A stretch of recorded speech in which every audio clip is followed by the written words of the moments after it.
Hello gentlemen, this video is solving multi-step equations numerical only. So the first two examples that we're going to do are 2x squared plus 5 is equal to 37, and then the quantity z minus 7 squared all divided by 4 is equal to 16. Okay, so we're going to do the A first. When solving stuff like this, I would suggest either underlining or circling the variable that you're trying to solve for. So we're going to try to solve for x. Once you've done that, you're going to work literally from the outside in on whatever side of the equality symbol that you're working on. So we have a 2 and a 5 and a square that we all need to work with, but they need to be canceled out one at a time. So when I say outer to inner, that means that the 5 should be the first thing you remove. So we have to subtract 5 from both sides. So you get 2x squared is equal to 32. And then when you're reading this isn't really 2x squared. This would be 2x squared with the parentheses. So in this case, we're actually dealing with 2 times x squared.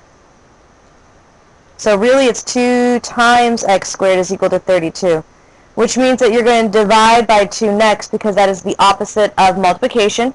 That's going to give us x squared is equal to 16. Once you have that, the next thing to do is to get rid of that square. And the opposite of something being squared is to square root it. And any time you take a square root, you need to put a plus or minus in front, and the square root of 16 is 4. The reason why you need that plus or minus is because both 4 squared and negative 4 squared are equal to 16, so they both have the same solution. Okay, so the left-hand side, as you'll notice as I went through my steps, I work from the outside in until I get to the x on its own.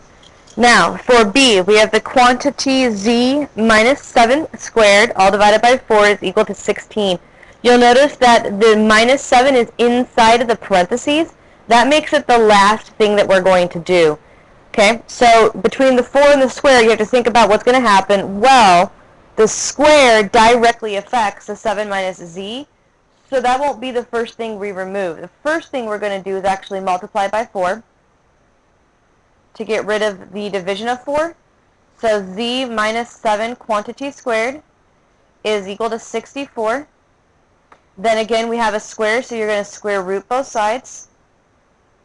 That's going to give us z minus 7 is equal to plus 8 or negative 8, because you're square rooting 64. I put them separate so that you understand that in this case, again, we have 2 solutions.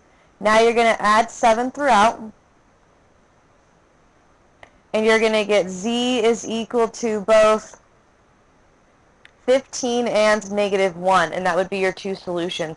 So again, on A, the 2 solutions were 4 and negative 4, and on B, the solutions were z is equal to 15 and negative 1. So for the U try, you have x divided by 2 minus 5 is equal to 15. And then 2 times y minus 6 plus 3y is equal to 33. Those are your 2 U tries. Again, left side notes, right side U tries in the interactive notebook. And good luck.